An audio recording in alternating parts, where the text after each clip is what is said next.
কে বা হাঁটুয়াই গোড় করছে, কে বা পেট তাবুড় দিন গোড় করছে। মাইকে যে যাহা আকারে পাচ্ছেন ওরা আশীর্বাদ চাইছেন। তো মায়ের পাশকে আমি সবদিন যাই, ওর থানকে যাই, আমি লোক লিনি যাই।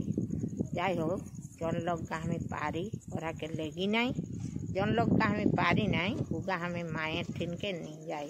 তো মায়ের ঠিনে উগা আমি সব ভালো করে আনি।